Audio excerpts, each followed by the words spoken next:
Dice así: y sembró Isaac en aquella tierra y cosechó aquel año 100 por 1. Y le bendijo Jehová. El varón, dice, se enriqueció y fue prosperado, y se engrandeció hasta hacerse muy poderoso. Y tuvo hato de ovejas y hato de vacas y mucha labranza. Y los filisteos le tuvieron envidia. Y todos los pozos que habían abierto los criados de Abraham, su padre, en sus días, los filisteos los habían cegado y llenado de tierra. Entonces dijo Abimelec a Isaac: apártate de nosotros, porque mucho más poderoso que nosotros te has hecho. E Isaac se fue de allí y acampó en el valle de Gerar y habitó allí. Y volvió a abrir Isaac los pozos de agua que habían abierto en los días de Abraham su padre, y que los filisteos habían cegado después de la muerte de Abraham. Y los llamó, dice, por los nombres que su padre los había llamado. Pero cuando los siervos de Isaac cavaron en el valle, hallaron allí, dice, un pozo de aguas vivas. Amén. Oramos al Señor. Padre, gracias porque tengo la oportunidad de predicar, de compartir de tu palabra.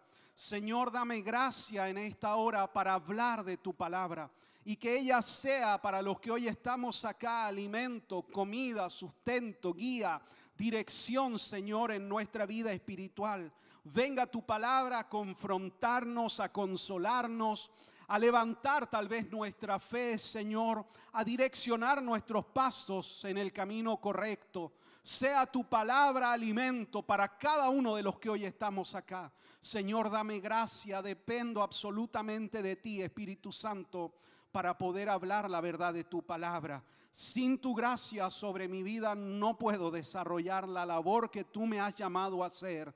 Dependo totalmente de ti, Espíritu Santo. En tu nombre, Jesús. Amén y amén.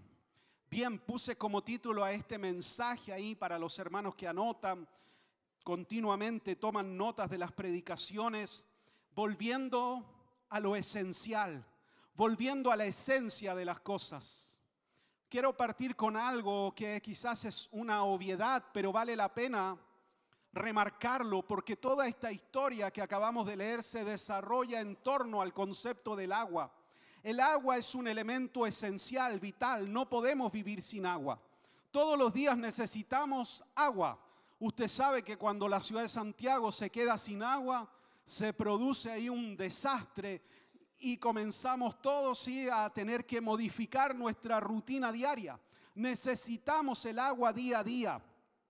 Cuando hoy se busca tal vez llegar a otros planetas y colonizarnos, lo primero que se fijan es si en ese planeta existe agua, porque donde hay agua hay vida. Siempre es así. El agua habla de aquello, de vida. Es un símbolo también de la obra del Espíritu Santo en la vida del creyente. Se necesita el agua diariamente. ¿Y cuánto más se necesita el agua si uno vive en el desierto? Si uno vive en esa realidad, cuánto más necesaria e indispensable es la necesidad del agua. Ahora yo quiero que imagine conmigo esta escena. Isaac fue bendecido, fue prosperado por el Señor. Dios multiplicó su gracia sobre él. Y de pronto surge la envidia y es obligado a desplazarse del lugar donde Dios lo había bendecido, a salir de ahí y dejar todo. Y no solo él, sino toda su familia y todos los animales, ¿sí? que Dios le había dado. Entonces el agua ahora era algo esencial, se transformó en algo de vida o muerte en la historia de Isaac. ¿Está conmigo acá? Esa es la escena. Tengo que dejar todo. De la noche a la mañana me confrontan. El lugar donde Dios me había prosperado, bendecido, lo tengo que abandonar y salir a caminar al desierto sin saber si voy a encontrar agua para sostener mi vida, la vida de mi familia y todo lo que el Señor me ha dado. Isaac es arrojado al desierto, pero sobre la vida de Isaac había algo mayor, había una promesa de Dios. Esta es la historia precisamente del hijo de la promesa. Dios había estado con él, había visto la mano de Dios sobre su vida, había sido prosperado y multiplicado. Eso despierta celos, envidia, disputan por el agua y finalmente lo expulsan.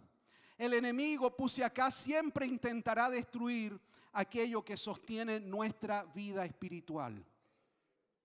Y el problema es cuando nosotros hacemos de nuestra vida espiritual, la basamos en cosas temporales.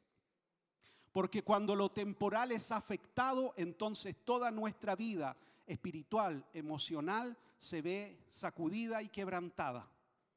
Nuestra vida y nuestra fe tiene que estar anclada en Cristo y en las promesas del Señor para nosotros.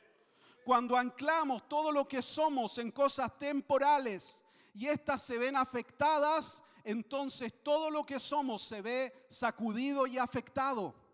Debemos de anclar nuestra vida espiritual no en las cosas temporales. Nuestro gozo no puede estar en lo material, porque si algo sacude aquello y ya no está, ahí también se va nuestro gozo y nuestra alegría. Nuestro tesoro, como dice la palabra, está en los cielos. Allá está mi vida eterna, allá están los tesoros, allá está depositado mi corazón. Vivo en esta tierra, indudablemente, tengo los pies en la tierra, pero mi corazón está en los cielos. Allá donde nada puede destruir lo que el Señor está preparando para mí. Una promesa de Dios es más que suficiente para avanzar en la vida diaria. Isaac poseía algo más valioso que un pozo. Poseía una palabra de Dios sobre su vida. Dios había prometido a su padre Abraham bendecirlo y bendecir también su simiente. Y Dios no es hombre ni hijo de hombre para arrepentirse y mentir sobre nuestras vidas. Si tenemos una palabra del Señor sobre nosotros, lo tenemos todo. Aunque aparentemente en el presente las cosas sean difíciles y adversas, si yo tengo una palabra del Señor sobre mi vida, sobre mi corazón, yo lo tengo todo. Porque será cuestión de tiempo que Dios cumpla sus promesas sobre mi vida. Yo le daría un aplauso al Señor por eso.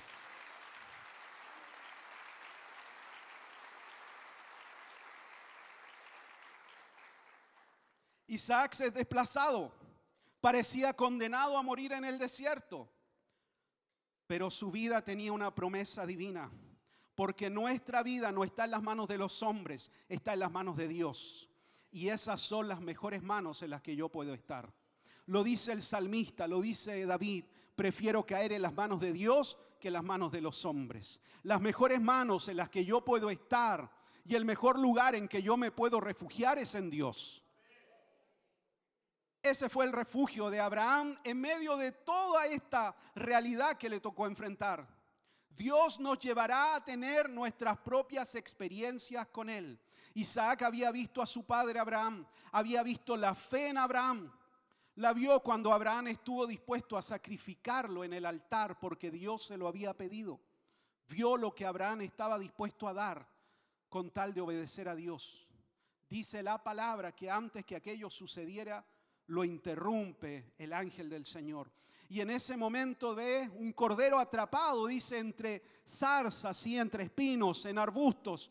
Y Abraham entiende que Dios ha provisto el cordero para el sacrificio. Isaac fue testigo de todo aquello. Vio cómo Dios cumplió su promesa sobre la vida de sus padres. Pero como yo siempre digo, Dios no tiene nietos, Dios tiene hijos. Por lo tanto, Isaac tenía que aprender en carne propia la dependencia total de Dios, la fidelidad total de Dios sobre su vida. Y para eso Dios lo iba a hacer pasar por pruebas. Dios nos hace pasar por pruebas. ¿Para qué? Para aprobar nuestra fe y aprobar nuestra fe. La fe no se puede probar ni aprobar si no es en medio de pruebas, de dificultades, porque ahí es donde aprendemos una verdad que se vuelve una roca sólida para nuestras vidas, que nuestra vida está en las manos del Señor, que nuestra dependencia es solo en Dios y no en los hombres ni en las circunstancias, sino que es Dios el que sostiene nuestras vidas. Ya no bastaba decir el Dios de mi padre Abraham, sino que ahora, después de esta experiencia, podía decir con total propiedad: Dios es mi Dios. Ya no es el Dios de mi padre, sino que es mi propio Dios, porque yo he visto la mano poderosa de Dios obrando a favor de mi vida. No hay otra forma de decir aquello si mi fe no es probada. Si de verdad no llega un momento donde solo Dios puede redimir la historia de mi vida. El Señor nos lleva a situaciones así. Nos confronta la vida. Y de pronto solo Dios puede intervenir a nuestro favor. Y eso nos lleva a una intimidad mayor con el Señor. ¿O acaso cuando Dios no lo hizo pasar por dificultad, no fue el tiempo que quizás más oró y buscó al Señor? Somos así. Nos olvidamos. Cuando estamos en la abundancia nos olvidamos. Tenemos esa tendencia. Y de pronto algo sucede en nuestras vidas para reenfocarnos en la persona correcta, en la persona de Cristo. En el caso de Isaac, tuvo que experimentar personalmente la fidelidad de Dios, pero eso implicó pasar por prueba, porque Dios desarrolla la fe en medio de pruebas. Él nos obliga a depender totalmente de Él. Una y otra vez el Señor nos enseña la misma verdad: tu vida depende de mí, no lo olvides. Amén, diría yo a eso. Dependemos del Señor, de su buena mano sobre nosotros. Algo tan sencillo y cambia todo. Como dice nuestro pastor, la vida es violenta. De pronto sucede algo y cambió de golpe la vida. Y volvemos a este principio: Señor, dependo de ti. Si tu gracia no está sobre mi vida, yo no puedo seguir adelante. ¿Qué hacer cuando no sabemos qué hacer? Isaac llegó a un punto donde no había tiempo para experimentar ideas o estrategias. Era el desierto, y en el desierto hay una necesidad imperiosa, y esa es tener agua. Agua para él, agua para su familia, agua para los animales. Entonces dice la Escritura que Isaac volvió a abrir los pozos que había abierto Abraham su padre y que los filisteos habían tapado. ¿Volvió a qué cosa? A lo esencial. Volver a lo esencial es volver a buscar agua viva, es volver a la oración, es volver al ayuno y es volver a la palabra. Volver a la esencial, volver a refugiarnos en Dios, volver a abrir pozos antiguos que de pronto hemos olvidado.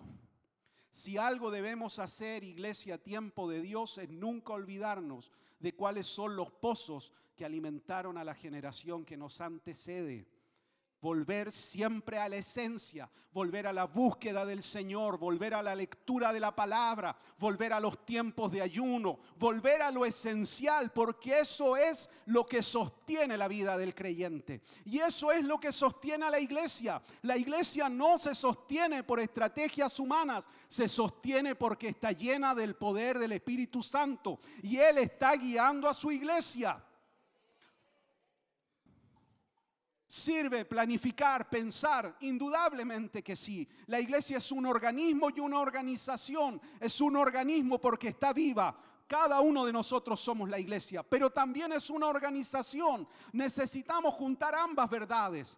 Que el Señor nos hable y nos guíe para ser más efectivos en la proclamación de la palabra. Pero nunca una estrategia puede reemplazar la obra del Espíritu Santo en medio nuestro. Ella es esencial. Sin el Espíritu Santo actuando en medio nuestro, ninguna estrategia humana servirá. Seremos solo una fundación de hombres con buenas intenciones. Pero cuando está el Espíritu Santo, Él no bendice estrategias. Él bendice hombres que están rendidos delante de Él. Y a ellos les habla.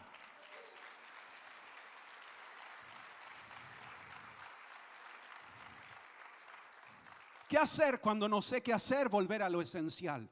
Hay momentos en la vida en que no sé qué hacer, en que lo que estoy viviendo es tan duro, tan difícil, que no me puedo proyectar más allá del día que estoy viviendo hoy. Hay tiempos así, vivimos tiempos así, de quebranto, de dolor, de que no tenemos capacidad de pensar más allá de lo que hoy me toca enfrentar. ¿Qué hago en ese tiempo? Vuelvo a lo esencial, a la oración, a la palabra, al ayuno, a congregarme, a hacer comunión en la iglesia. Y ahí el Señor comienza a sostenerme y a restaurarme. Isaac no tenía tiempo de empezar a averiguar qué hago, dónde hay un pozo. Volvió a lo esencial, volvió a abrir los pozos que su padre había abierto. Volver a lo esencial es volver a lo que siempre ha sostenido al creyente y a la iglesia del Señor. Si esta iglesia se ha levantado es porque siempre ha habido un hambre y una búsqueda del Señor, porque siempre se ha buscado al Señor, porque se le ha dado lugar a la obra de Dios en medio nuestro, porque se le ha dado lugar a la palabra del Señor en medio nuestro. Volver a lo esencial. Los mismos pozos donde bebieron las generaciones anteriores son los pozos que nunca deben de cerrarse. Cristo es nuestra fuente. Así como Isaac volvió a los pozos de Abraham, nosotros volvemos a Cristo. Una y otra vez vamos a la cruz las veces que sea necesario. Jesús habló con una mujer junto a un pozo antiguo. Le dijo, este pozo lo abrió nuestro padre Abraham. Y ahí el Señor tiene un diálogo con aquella mujer, la mujer samaritana, y le da una promesa que también es para nosotros. Le dice, el que bebiere del agua que yo le doy, no tendrá sed jamás. Y de su interior en el fondo le dice, será como un manantial de aguas vivas que brotará dentro de ti. Ese diálogo tiene en ese pozo que fue abierto por su padre Abraham, dice la palabra. Y esa misma promesa es para nosotros. Ir a Cristo es ir a la fuente. Y Él lo prometió. No fue el pastor, no fue una campaña, no fue el Señor el que prometió. Y el que dijo que si bebemos de Él no tendríamos sed jamás. Y que de nuestro interior brotarían ríos de agua viva. Y eso es una promesa que debemos de reclamar constantemente. Señor, yo no quiero tener nunca más sed espiritual. Tú eres el que sacia mi sed. Y dice la palabra que de mi interior correrían ríos de agua viva. Eso quiero experimentar contigo, Señor. El mundo siempre quiere ofrecer alternativas, pero el desierto espiritual solamente Cristo puede saciar la sed del hombre. Los filisteos quieren cerrar los pozos, quieren tapar estas verdades, desacreditar la oración, quitarle valor a la palabra, apagando y sofocando la fe del creyente. Eso pasó antes, pasa ahora y seguirá pasando. Se burlan del evangelio, se burlan de la oración. ¿Qué sentido tiene orar? ¿Tú crees que eso es la palabra de Dios? Eso lo escribieron hombres. Cuestionan, pero nosotros creemos con todo nuestro corazón que la oración tiene poder y que esto es palabra de Dios y palabra de vida para mí. Mi fe está depositada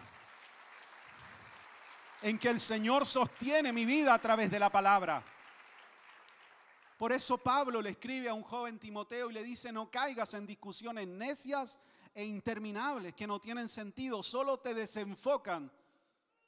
Porque hay personas que nunca van a entender la plenitud de la fe, porque nunca se les ha revelado verdaderamente Cristo.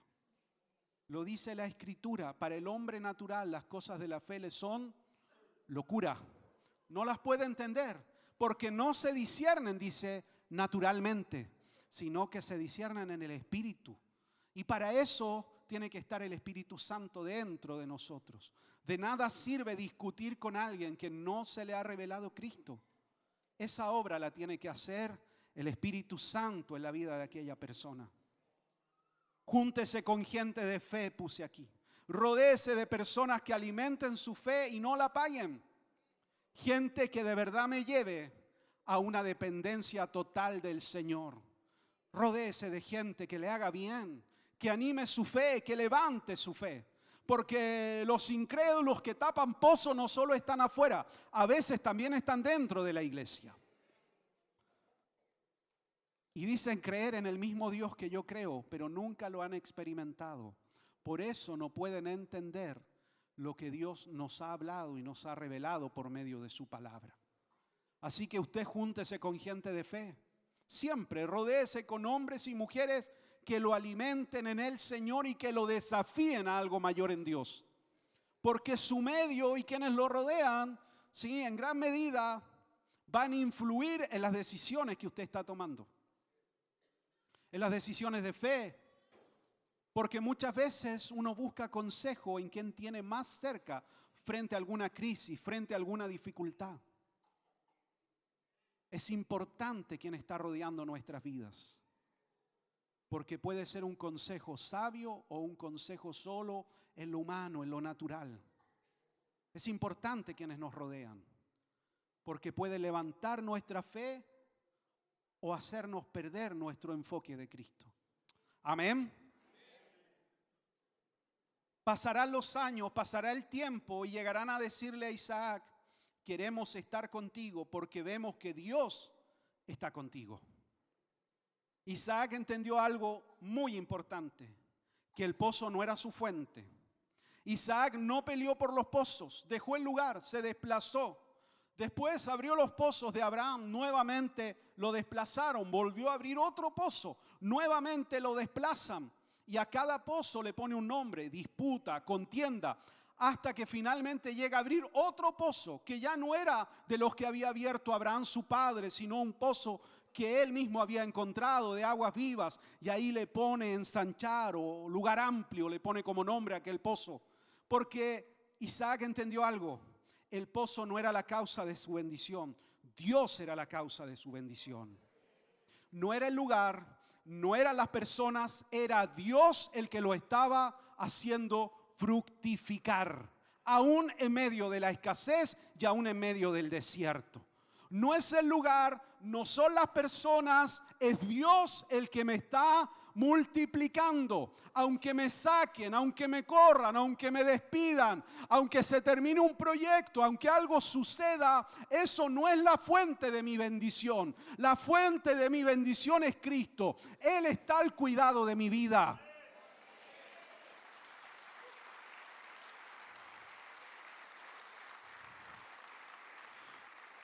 Cuando yo entiendo esta verdad profundamente, empiezo a depender del Señor y logro soltar cosas sin que eso cause amargura en mi corazón. Hay cosas que nos entristecen, sí, cuando algo sucede y hay un cambio laboral, hay afectos, hay temor de pronto, hay dudas, hay ahí una crisis, sí, pero si yo entiendo esta verdad, mi fe se levanta por sobre aquello, porque entiendo que dependo del Señor, que nunca fue la empresa, ni mi jefe, ni el lugar donde yo estaba. Esa no era la causa de mi bendición. Siempre el que me ha bendecido y ha sostenido mi vida es Dios. Y aunque se cierre ese pozo, Dios hará que yo abra otro. Y aunque se cierre esa puerta, otra puerta se abrirá. Porque es Dios el que está conmigo. Porque quienes están peleando contra mí, en el fondo están peleando contra Dios y contra la promesa que Dios me ha dado. Por eso hay cosas que yo dejo ir. Hay tristeza, sí, indudablemente que sí. Somos carne. Hay cosas que duelen, pero no amargura, porque mi corazón no está ahí. Mi corazón está en Dios. Lo mismo ocurrió con José. Recuerde, José le dice a sus hermanos, cuando descubre que él era el que estaba a cargo de todo lo que Faraón le había dado para administrar, les dice: no fueron ustedes los que me vendieron como esclavos, fue Dios. El Señor lo permitió para que yo llegara hasta este tiempo y hasta este momento y fuera por causa de mi vida bendición para ustedes hoy. No fueron ustedes, fue el Señor. Hay veces que nos enfocamos en las personas y eso causa raíz de amargura, dolor, nos saca, nos desenfoca. No son las personas, siempre es Dios. Porque si yo creo que estoy en las manos de Dios, es Él el que permite la prueba. Es Él el que permite lo que yo estoy viviendo hoy. Porque nada se escapa de la mano del Señor. Siempre está al cuidado de mí. No es que se le pasó de largo al Señor, se olvidó. No, siempre está cuidando de mí. Por lo tanto, lo que estoy viviendo, el Señor lo sabe. Entonces yo ya no tengo rencor, dolor, amargura, odio. No, lo saco de mi corazón. Porque entiendo que es el Señor el que me está llevando a otro lugar. Y si Él me está llevando a otro lugar, en ese lugar me hará prosperar. Amén. Cuando Dios está con nosotros, el tiempo lo termina revelando. Pasaron los años, reconocen en Isaac que Dios estaba con él. No pudieron quebrarlo, no pudieron detenerlo. Entonces hicieron pacto con él, porque entendieron que no peleaban contra Isaac, sino contra el Dios de Isaac. Pasarán los años, pasarán diferentes vivencias, y si yo permanezco fiel al Señor, eso se va a reflejar en mi vida. Y llegará el tiempo en que la gente verá y dirá, verdaderamente es un siervo, es una sierva del Señor. Verdaderamente ese varón, esa mujer ama a Dios, porque al paso de los años he visto cómo Dios lo ha bendecido, cómo el Señor lo ha prosperado, cómo Dios ha trabajado sobre su vida. No es cosa de meses, a veces tarda años, pero las promesas del Señor se cumplen sobre nuestra vida. Una promesa de Dios, partí diciendo esto, es más que suficiente para enfrentar la vida diaria. Pero debemos de creerla y descansar en ella y volver continuamente a lo esencial. Volver a la fuente, volver a los pozos de agua viva, volver a Cristo, volver a la palabra, volver a la oración. Una sola palabra del Señor es más que suficiente para enfrentar el día a día. Y yo puse acá una promesa del Señor sobre mi vida. Jehová es mi pastor, nada me faltará. Esa es una promesa que yo tomé para mi vida. Y no la llevo solo a un ámbito económico, en toda área de mi vida. Jehová es mi pastor y nada me faltará. Él va a proveer todo lo que yo necesito. Él es el buen pastor y lo dice la palabra. El buen pastor su vida da por las ovejas. Jesús es mi buen pastor. Y Él me conducirá aún en valle de sombra y de muerte. No temeré mal alguno, porque Jehová está conmigo. Su vara y su cayado me infundirán aliento de vida. Así lo dice la palabra. Eso es una promesa. Y no es solo para mí, para el pastor. No, es para todo aquel que quiera creer que la palabra del Señor es vida y fuente de bendición para uno. Está ahí. Usted lo puede hacer su propia promesa. Jehová es mi pastor y caminará conmigo, andará conmigo, cuidará de mí, nada me va a faltar. En toda área el Señor me va a prosperar. Él va a proveer todo lo necesario para enfrentar el día a día, porque Él es mi pastor y está al cuidado de mí. Lo dice el Salmo continuamente, todo el Salmo 23. Y eso fue para mí una promesa de Dios. En momentos duros, difíciles, complejos que tuve que enfrentar, mi único refugio era: Jehová es mi pastor, nada me faltará. Y aunque ande en valle de sombra y de muerte, no temeré mal alguno, porque tu vara y tu cayado me infundirán aliento de vida. Una y otra vez, hasta que eso se fue haciendo carne en mí, hasta que eso se fue profundizando en mi corazón, a tal punto que cuando sucedía algo, inmediatamente la palabra salía a rebatir pensamientos que querían decirme que no lo iba a lograr, que iba a fracasar, que mi vida iba a ser destruida. Inmediatamente la palabra venía sobre mí y lo repetía una y otra vez: Jehová es mi pastor, nada me faltará. Una sola promesa es suficiente para enfrentar el día a día. Y la Biblia tiene cientos de promesas. Están acá. Usted las puede tomar, creerlas, vivirlas, caminar en ellas, caminar con ellas. Y todo va a comenzar a ser transformado, porque usted está caminando sobre la verdad de la palabra. No sobre la verdad de un predicador, no sobre la última revelación, no. Sobre la verdad de la Escritura yo camino. Lámpara es a mis pies tu palabra y lumbrera a mi camino. Esto nos guía, esto nos sostiene, esto nos sustenta. La verdad de la palabra. Así que cuando salga de este culto, salga con esta verdad en su corazón.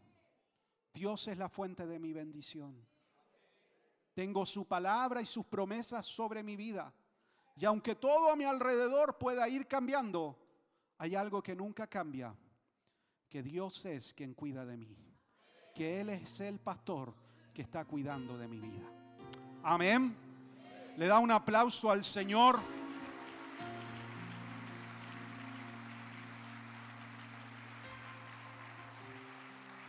Le quiero invitar ahí a que se ponga de pie, por favor.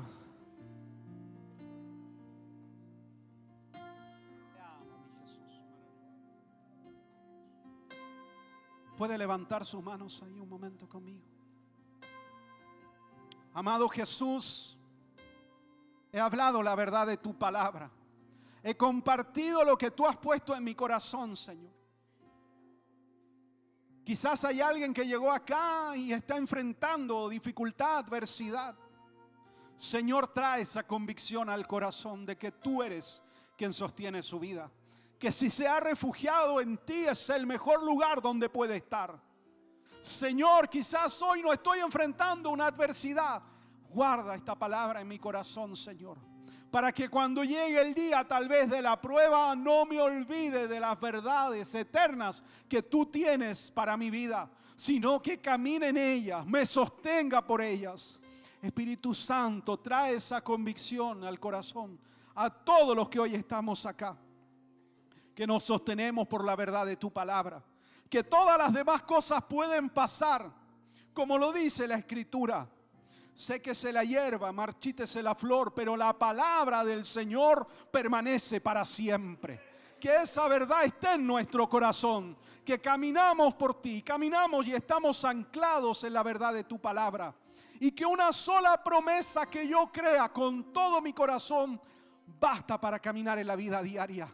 Algo tan sencillo como yo estoy contigo es suficiente para enfrentar el desafío de mañana. Saber que tú estás conmigo, que tu mano poderosa está sobre mi vida, es suficiente para enfrentar lo que la vida trae. Sea dificultad, aflicción, quebranto, si yo sé que estás conmigo, podré enfrentar lo que viene, Señor. Sé que si tú estás conmigo puedo seguir caminando, que no estoy solo, que tu mano poderosa está sobre mi vida. Señor, trae esa convicción a todos los que hoy estamos acá reunidos. Que tu gracia esté sobre nosotros y que nunca olvidemos, Señor, que no son las cosas, no son las personas, no es mi habilidad, mi capacidad, que nada de aquello es la fuente de mi bendición, sino que tú eres quien bendice mi vida. Que nunca me olvide de esta verdad, Señor, que no es lo que me rodea, sino que eres tú y es tu mano que se ha posado sobre mi vida, lo que me ha bendecido hasta el día de hoy y que seguirá sosteniendo y sustentando mi vida. Gracias, Jesús, en tu nombre, Señor. Amén y amén.